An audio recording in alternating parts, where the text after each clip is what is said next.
the whole platform of deep collaboration is sort of this culmination of so many of the issues and the themes that came through our work and working across difference. And it's also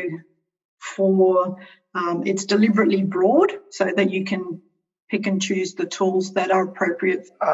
Deep collaborations helps to demystify conflict and create pathways through gridlock in a way that brings us to good change. This deep collaboration work, I think, is good to start to grow understanding and to bring understanding on a grassroots level for those kinds of conversations to happen. And I think deep collaboration offers such a wonderful and helpful framing for the conversations, those really important conversations that need to be had. I'm talking with people about some of the language around the deep collaboration steps, talking about rank, talking about shared values and purpose, and trying to kind of open up some of the ways that deep collaboration processes will be of such value in those really tough, really challenging conversations in a kind of everyday way. And so with a small group of women, we talk about helplessness and hopelessness. And then we talk about stories from recent and further past. And we identify that, to me, sounds like power right there. And it's a kind of reframing of people's roles in their own lives that they have already taken up but may not quite see them in the same way. I guess owning my own power and acknowledging that actually I probably have more than I realise in certain contexts. It means that I have an increased level of self-awareness that I can then use to apply to, the outcome that we're trying to achieve.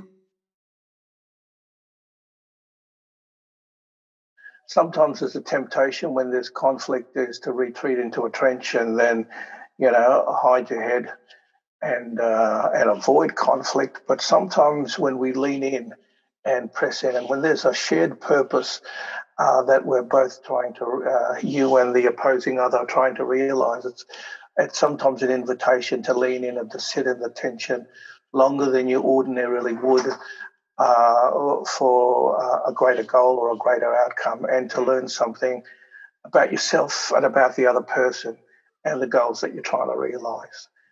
Yeah, so I guess the conflict stuff is never fun, and it can be quite draining, and it's heavy work. It's heavy, it's a heavy load.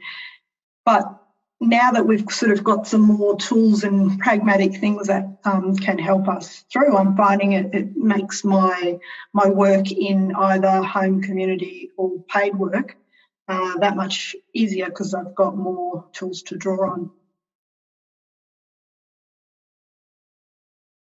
The part that excites me the most is that we've come to a stage where we can build the competencies of others, and that we broaden the bandwidth of change agents that are competent to enter into some of these challenging spaces with a shared set of tools and a shared set of language.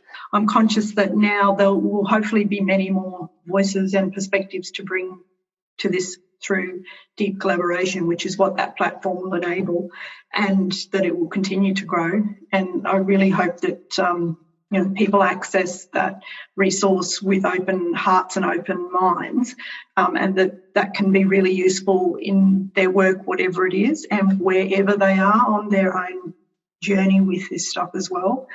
If it's still fairly new or if they're experienced practitioners, that they still can gain something from it, and also, then also add their voice to that. I want to be able to leave some sort of legacy and in changing the narrative from the grassroots level, from middle management right up to the strategic high level thinking, and being able to influence on all levels.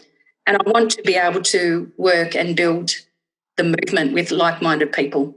It's really heartening to see this come to fruition. And it's interesting that it's also at a time when the conversation is much more evident in society about black-white relations and about, you know, all those really significant issues that are facing our mob, like incarceration, which are always front and centre for us, but are often not front and centre for others. I look at the world today and I see us more polarised than we have ever been before in history. And I'm not sure if that's just the way media plays it out, but I often wonder what things could be if we are able to identify a shared purpose and a shared pathway.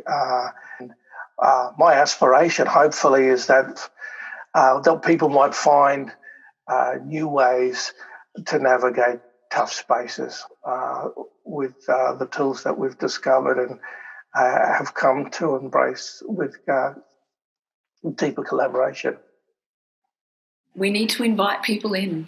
We need to find ways to invite people in to those conversations in order for us to get further, to get to better with and for other people.